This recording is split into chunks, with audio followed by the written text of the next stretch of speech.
মিলন ভট্টাচার্য মহোদয়, যিনি ভগবানের নাম ভজন কীর্তন আমাদের শোনাচ্ছেন তার সুন্দর মিষ্টি সুরে। অজয়ের পবিত্র নদীতে স্নান করছেন। এর আগেও কয়েকবার আমি এসে স্নান করেছি, কিন্তু এবারের মেলা যেন একটু আলাদা, মানে একটু বড়, লোকের মনে বেশি উৎসাহ। বহু মানুষ এসছেন এবারে, আর ভক্তিভরে স্নান করে দর্শন করছেন, দান ধ্যান করছেন। এই ধরনের সারা ভারতবর্ষেতে হিন্দু আর সনাতনের যে প্রভাব বাড়ছে সারা বিশ্বে পর্যন্ত হচ্ছে। তো এই আমাদের ধর্ম সংস্কৃতি বিশ্বের মধ্যে শ্রেষ্ঠ। সবাইকে নিয়ে চলে একসঙ্গে থাকতে শেখায়, মিলেমিশে। তো সেই জন্য আমাদের সমাজ, আমাদের ধর্ম সংস্কৃতি হাজার হাজার বছর প্রাচীন, এখনো আমরা টিকে আছি। বহু বিদেশি আক্রমণ হয়েছে আমাদের ধর্মের উপরে, মঠ মন্দির ধ্বংস হয়েছে, সাধু সন্তদের অপমান হয়েছে, মাতৃজাতিকে অপমানিত করা হয়েছে, কিন্তু আমরা টিকে আছি।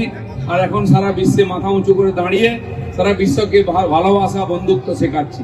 সারা দুনিয়ায় যুদ্ধ বিগ্রহ, লুটপাট, মারকাট চলছে। ভারতে শান্তি, এবং আমরাই সারা দুনিয়ায় শান্তির বাণী ছড়াচ্ছি। আর ভারতের এই সনাতনের পথেই দুনিয়াতে শান্তি আসবে, সমৃদ্ধি আসবে, মানুষের মনে পরিবর্তন আসবে, হিংসা দ্বেষ ভুলে যাবে লোকে।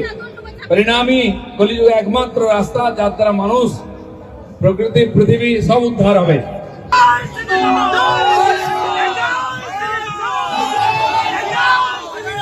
ভারত মাতা কি, হিন্দু ধর্ম কি।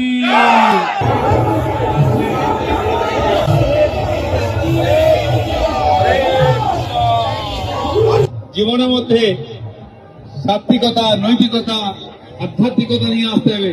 নিজের জীবন যেমন সুখ শান্তিতে সমৃদ্ধ হবে, সেরকম সারা দুনিয়াতে শান্তি আসবে।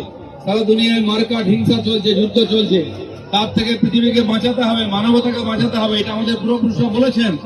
আমরা আগে ধার্মিক হব, সবাইকে নিয়ে চলবো, তারপরে বলবো যে এসো আমাদের রাস্তায়, তাহলে তুমিও সুখী হবে, শান্তি থাকবে। তাই আজকের দিন খুবই পবিত্র দিন, নূতন বছর। সবাই ভালো থাকুন। জয় নিতাই।